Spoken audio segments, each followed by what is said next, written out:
Hi, and thanks for watching this video. In this video we're going to talk about crafting and how it all works from creation, deconstructing, as well as research.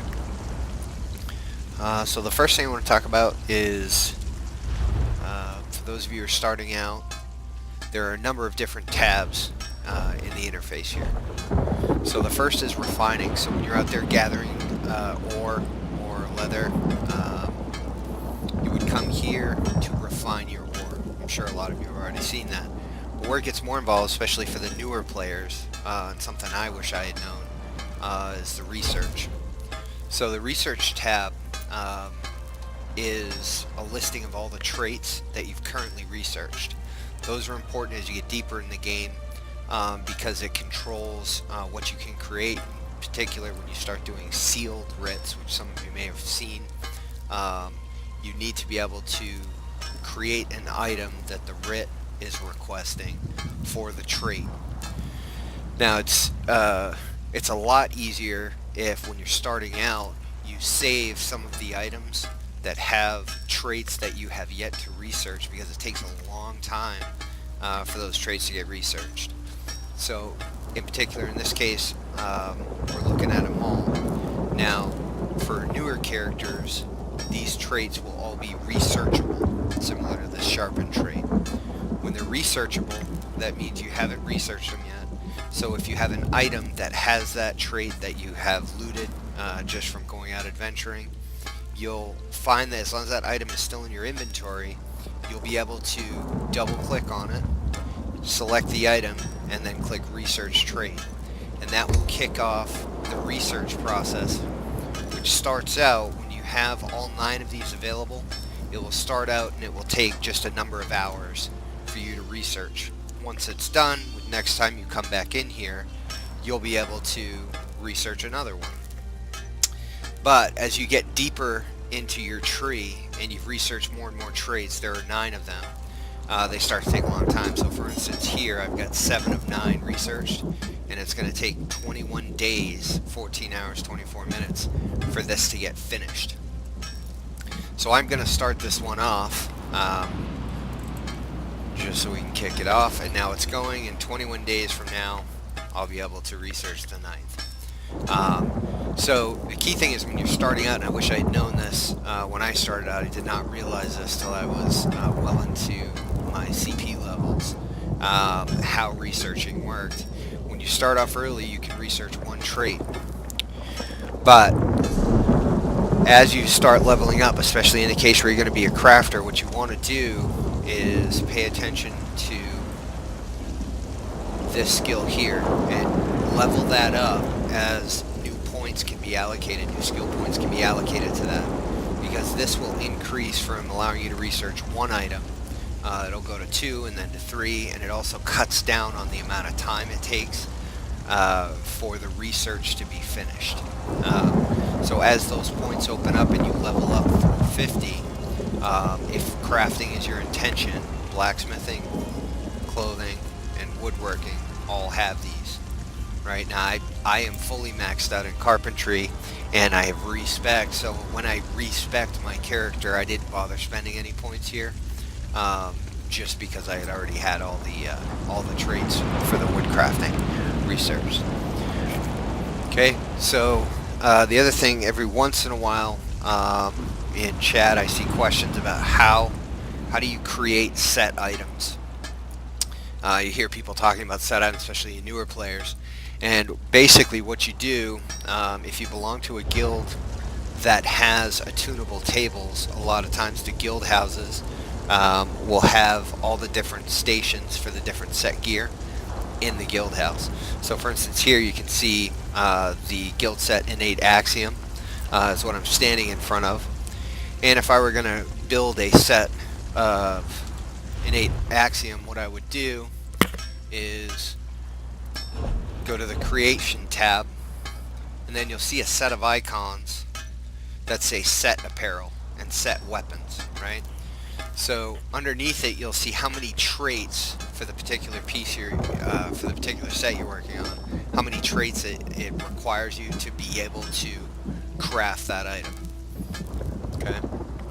So in this case, I happen to know 2 traits for axe, and that gets back to research, right? So if I come to the axe, I've got 7 traits, so I would be able to craft a set that has a minimum requirement of 7. Okay.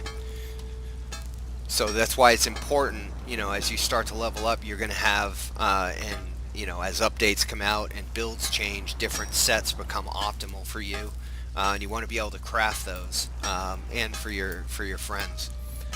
So the earlier you get started on this research, the more traits, and ultimately once you get to 9, you'll be able to craft any set for any piece. But blacksmithing, you're talking about 9 traits for what, 7 armor pieces, and you've got how many weapons, right?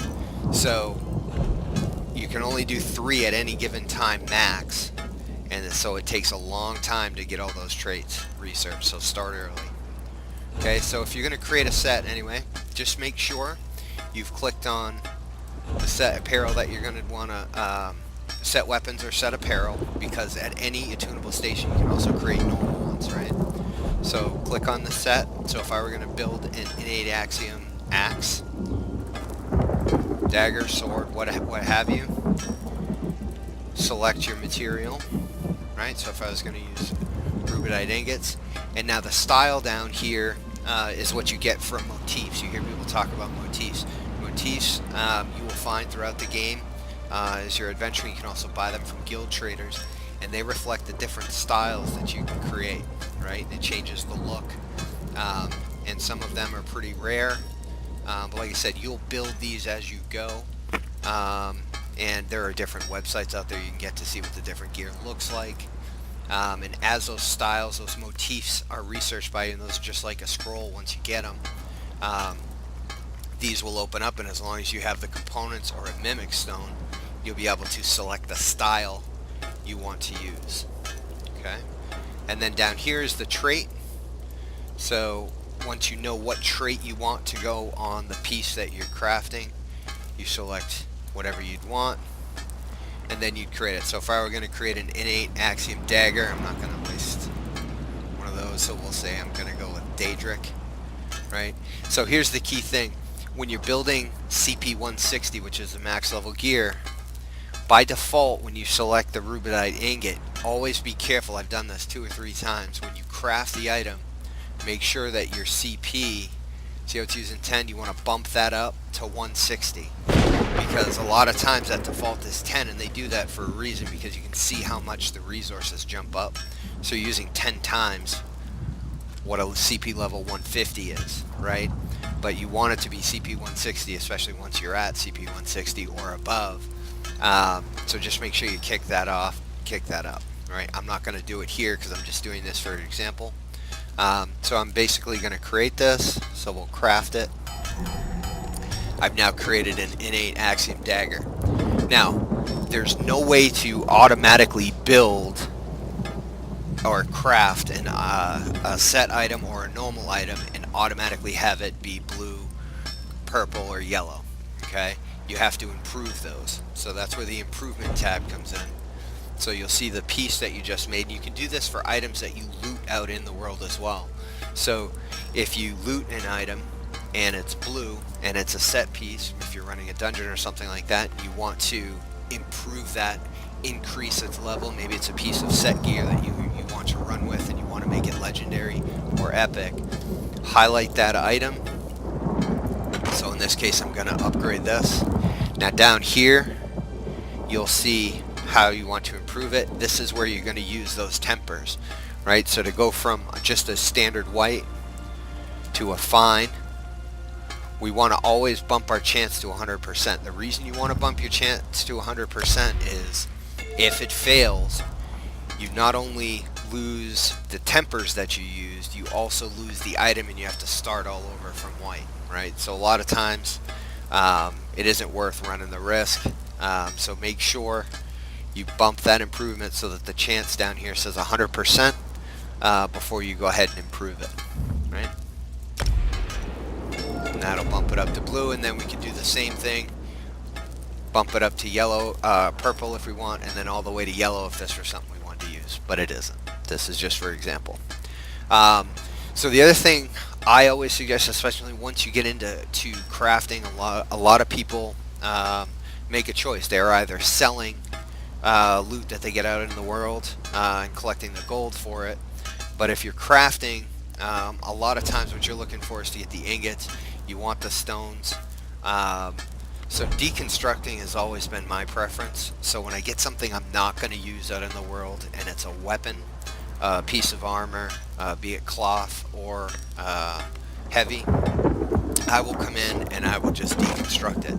Deconstructing it when you're leveling up, be it blacksmithing, clothing, woodworking, what have you, when you deconstruct and you're under level 50, you get experience for that, and it will increase, and you can actually level up. I actually leveled up enchanting all the way to 50 just by deconstructing or extracting all of the runes I would get throughout my leveling process. So it's really a matter of preference. If you choose to sell it, I choose to deconstruct. And when you deconstruct an item, you'll usually get a stone, you'll get some ingots, and if you deconstruct a blue or purple, sometimes you'll get the tempers out of it as well. So that is crafting 101. Alright, thanks. Feel free to subscribe, and I look forward to more videos. Alright, thanks.